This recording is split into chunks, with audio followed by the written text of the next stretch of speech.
pleasure to have this little conversation with you, Scott.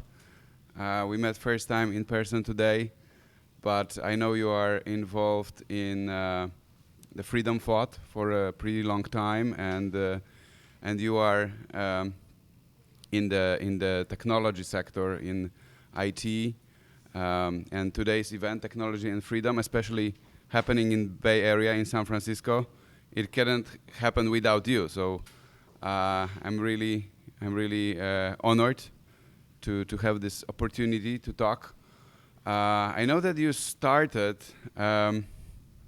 your first entrepreneurial adventures at a very early age, right? It was about the time you finished college. So for a young boy, I mean, or a young adult, you were a teenager, 18, 19 years old when you had your first entrepreneurial activity. What drove you to take this decision in your life to start a business, to take a risk, to engage in human action, as we would say after Mises?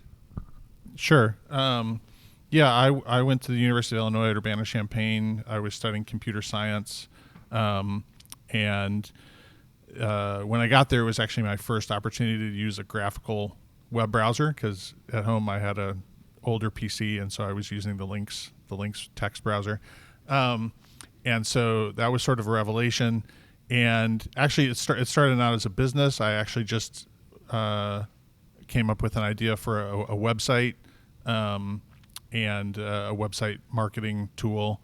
And I just wanted to do it because I thought it would be a great thing to sort of add to the internet community. So it didn't have business intent to start with. It had social intent, but I always tell people that most of the social intent in the world runs on business. So there's actually a very fine line. I think you ask a lot of people who start businesses, and it's they're not just doing it for business intent; they're doing it for social intent, as well. And then that website sort of over time became popular and attracted enough traffic that then I could start to sell products to that audience. Yeah. Thank you. And you were a very early investor in successful ventures like Uber, like PayPal. You also work for PayPal, right? And I read that you were the person who was behind the entire idea of connecting email address with entire money wire. So kind of the email address being the method of recognizing one or the other side of transaction. But today you deal a lot with different business founders, with different entrepreneurs, because you are business angel, right? In investing in many companies, many startups.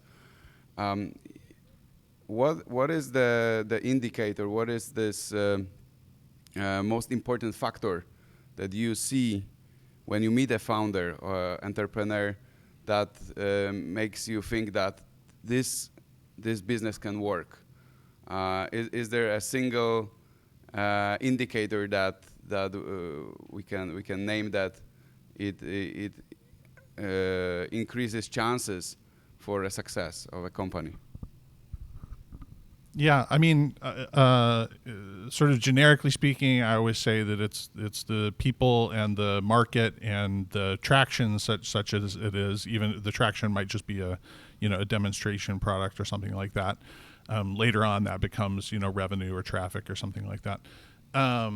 But another thing we look for that's kind of sometimes orthogonal to that is whether this is sort of this person's purpose in life is really to start this company, at least at this time in their life, that they really feel a strong calling to this particular mission, this particular product, that they really feel that the world needs it. Like part of what being an entrepreneur is you to look at the world as it is, and then you want to change it by changing one variable, by adding something new to the world. And so sometimes you can really tell the level of passion that the entrepreneur has to do that. And passion is not enough by itself. But I would say if you don't have passion for it, you probably won't make it through all the sort of hurdles along the way, because it's a very, very hard process to start a company from scratch. I always say a lot of people, you actually wouldn't do it if you weren't naive about how much trouble it's going to be. And so it's actually good we have all these naive people that have never started a company before, and they can start companies for us. So that's great. But yeah, I mean, it's a combination of things. But at our venture firm, we talk a lot about entrepreneurs that have a higher purpose. So some time ago, probably more than a decade, you were involved in this online business for adults named ZVT, and you said in one of interviews that it gave you absolute freedom. So let's talk about this freedom in digital world. In your perception, how it was in the old days when you started your activities, your entrepreneurial activities in digital world versus today when we have artificial intelligence, when we have crypto assets and so on and so forth. How do you see digital currency back then versus now? And I'm just interested in your comments in this area. Yeah, I mean, I think the thing I sort of watch out for most is regulations that impede people's ability to start and operate a business. And I think, the great thing, the early days of the internet, there was really no regulation to speak of, and so I think people had sort of a free hand to start whatever sort of vision appeared to them.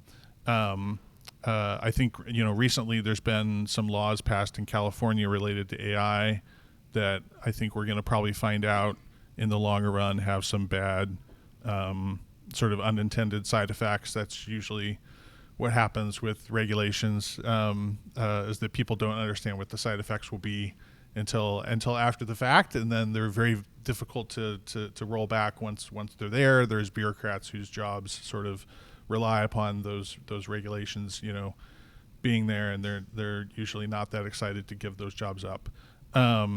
So I'm not sure if that answered your question, but that's kind of what I worry about now in that regard. So we can say that there was more freedom in the internet world back then versus today. I think so, yes. Was it more risky back then for just average users? I don't know. I guess you can argue sometimes that these regulations help reduce risk for the consumer, and that there's some sort of trade-off there, and maybe some of them are an acceptable trade-off. I just think it's hard sometimes to figure out what those trade-offs should be. In the early days at PayPal, we were just like, hey, we'll help people, send money to each other. And then suddenly all these regulators started showing up and demanding that we get a money transmitter license. Eventually I think the Attorney General of New York, got it be in his bonnet to try to take the company down. And that's just not, I think other entrepreneurs see that happen, and it just it's sort of demotivating, right? If you think you're going to start something, and then if it becomes successful, that someone's gonna try to sort of tear down your business. I just think it's incredibly demotivating. Sometimes when I think about technological advancement and liberty, I try to be optimistic. I try to think that, okay, there is more and more government in our lifetime, but from the other hand, we as a free people versus government, we are one step ahead of them. And eventually they keep up, they figure things out. But then we are another step further. And now we are in this era of artificial intelligence. We talk a little bit today about lots of opportunities it brings. That's I think it's obvious, right? We can optimize processes. We can do things more effectively. But I myself, I also fear a bit how government, or maybe governments, if they collaborate, and they do a lot, can use various AI engines to not just to spy on us, that too. From the financial side, I mean, they are literally very interested in our money, right? I'm from Poland. I hear that Polish government invests hundreds of millions of Polish zlotys into some servers for AI, and I'm like, why do they do this? And then I think, okay, I know. They want to know where the money is. Poland, like most countries, have problems with debt, with unfunded liabilities and stuff like that. I'm worried, but I hope maybe you tell me that I should not be. I'm worried that they are going to use these techniques to find the money. And a lot of money is not taxed, right? A lot of money is still undetected. Do you have similar fears? Maybe we should not be so fearful. Yeah, I mean, I will go on the record and say that I do support taxation in general. So I know that's not a positive view in this room necessarily. I think there's two parts to this question, right? One is sort of what data does the government have access to, and then secondly, obviously with AI, that data becomes more and more legible to the governing authority that maybe before you were sort of relying on the haystack, so to speak, to protect you, and that gets more and more difficult over time. I have sort of personally made peace with the idea that probably public spaces are going to be surveilled. I think that's sort of something that is going to happen, and that consumers will probably support it to a degree that it will just happen. And so I think there's this really clear demarcation between sort of public space and private space. And so then I think we need to sort of double down on making sure that the private space is truly private, right? We do not want a government that has unfettered access to our private space, sort of per the previous talk, right? So yeah, I mean, I think the AI will probably, the government AI will probably know what you're doing in public spaces, and I think that's just a reality that we face. So you're not afraid that they will also look into private spaces, like private crypto wallets? I think with respect to private spaces, that's where we need to have effective laws that prevent them from, or lack of laws that enable them to get access to private information. Now I want to go a little bit out of technology sphere. I want to ask about libertarianism a bit. I know you are by heart libertarian. What do you think? Where are we as libertarians right now in terms of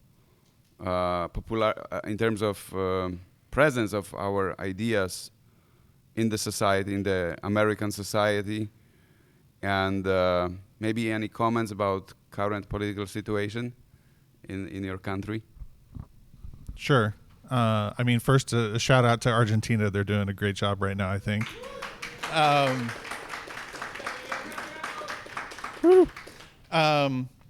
Yeah, I mean, look, sort of over time, I've become, I think there's this question of how libertarian ought a libertarian be. And what I mean by that is, what is the actual sort of hierarchy of what is most important? I actually think libertarianism is sort of not at the top of the hierarchy. What's at the top of the hierarchy is actually your legal order.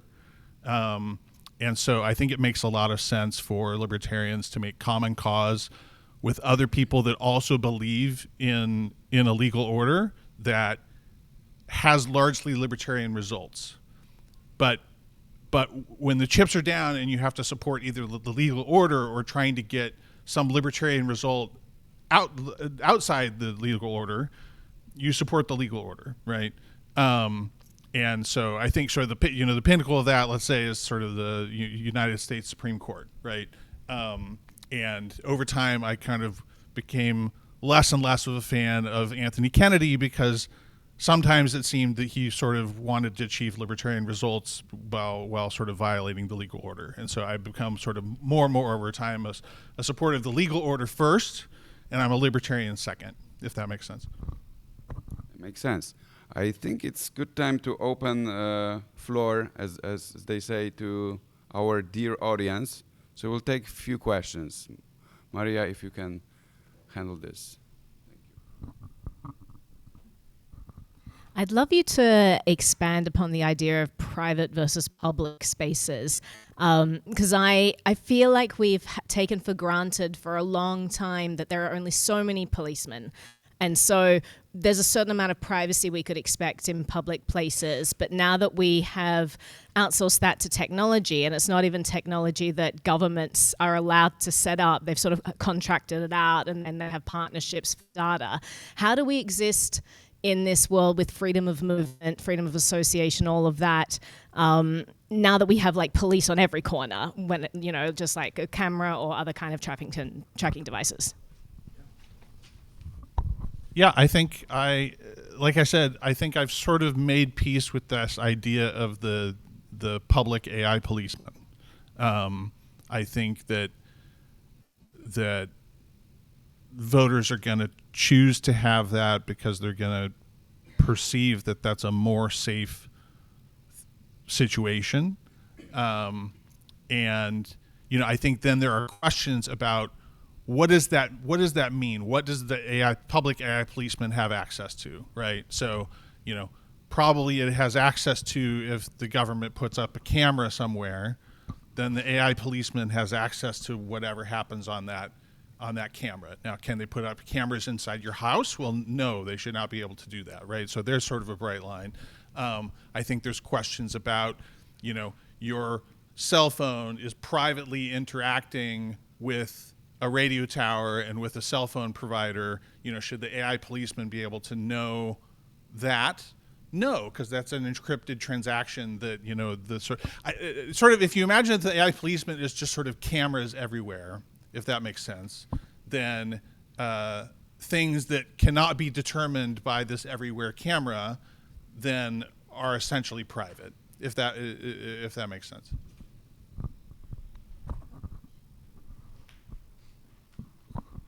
Concerning these public spaces, talk about the Charlie Kirk murder. Evidently, when the event was occurring, there was a military aircraft that came down over nearby that area, and it unleashed some drones that went through the area that were oriented towards picking up signals. And going back to the fellow who just talked, using all the cell phone data that is available, they were able to collect actually pretty much all the information of who was there at the facility when the event occurred. Now, of course, we now know we have this kind of Patsy Robinson and kangaroo trial going on concerning this murder. And the judges used that information that was gathered about all the people and all the photographs and every bit of the information in that area. And he's put a gag order on 3,000 people. And this is, I would say,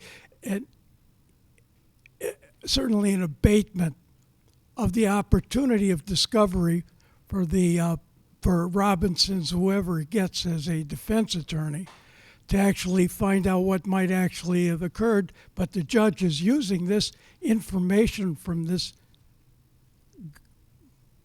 signal corps operation to put a gag order on all the witnesses to that event. Thank you. Yeah, I mean, I think, again, there's sort of a bright line between the information that you get from cell phones, which should be encrypted, should be subject to a private contract between you and your cellular provider.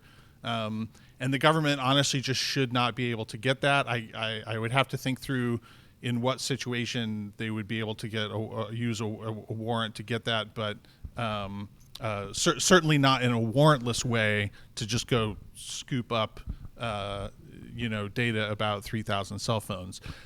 I do think that we are heading in a direction where the government may be able to figure out what 3,000 people were there via other methods, right? So the government may have facial recognition that they can use. And again, this is why I kind of like the idea of the AI policeman, because the question is sort of, would a policeman, if they had enough policemen and the policeman knew the population well enough, then would this policeman be able to know who these people are and sort of make that list? And if that's possible, then the AI policeman could kind of do its job, right? The policeman cannot tell who you are because you're holding a cell phone up to your head. That's between you and your cell phone provider. So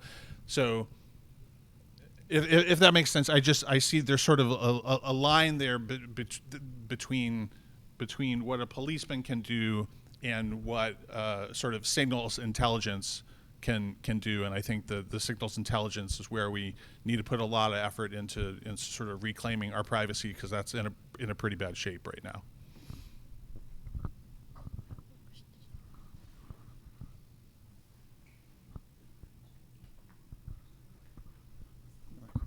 Scott, how would you define libertarianism and or classical liberalism?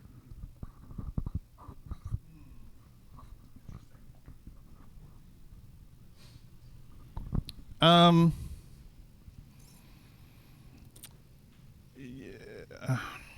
think for me, it probably has to do with sort of endowed by their creator with certain inalienable rights. I think that's sort of the basis of either one of those philosophies. I think there's this sort of different point of view that I would say is not the libertarian or not the classical liberal point of view, that says that, basically we are just sort of all living at the bequest of the government, and whatever rights the government decides to give us, then, we're allowed to have those rights, and we're sort of somehow pieces or owned by the government or something like that, right? And that your income is sort of, by default, is owned by the government, and then the government sort of decides how much of it you get to keep, right? So there's sort of a whole line of thinking there that I think is sort of the better way to think about it, is that you have rights that come from the creator, and then you make a deal sort of with the government to ideally protect your rights, right? That's sort of what it's there for, is to protect the life, liberty, and property and pursuit of happiness of the population. I don't know if that answers your question, but I think that's how I think about it. We have time for a final question.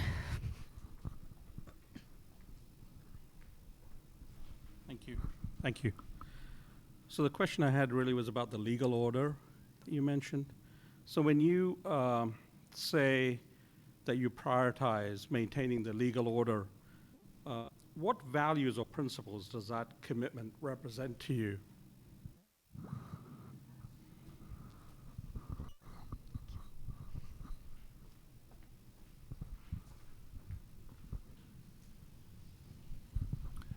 So I think it depends on the country you're in. I think it depends on the time that you're in.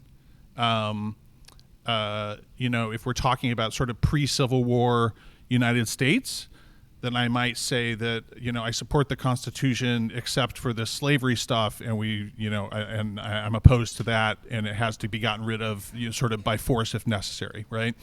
I think in the current United States, what it means is I look out there and I say, what can I sort of align myself with that has sort of legal power? And to me, that's the United States Constitution. And so even though it might have certain flaws, I would say that it's sort of the projection of the United States Constitution has largely outcomes that I am okay with. And I'm aligning myself with something that has real power. And I think aligning yourself with something that has real power and making that your priority is better, or is a sort of of higher importance than just aligning yourself with a philosophy which maybe has no real power, right? So you can kind of sit around and talk to other people about a philosophy, but that's not really pulling weight within your society. So as a United States citizen, I support the United States Constitution, and that's what I mean by the legal order. It's not a very portable concept, I guess, necessarily. You know, any other citizen of any other country, they may say my Constitution is junk and I can't support it, right? I feel like I can support the U.S. Constitution.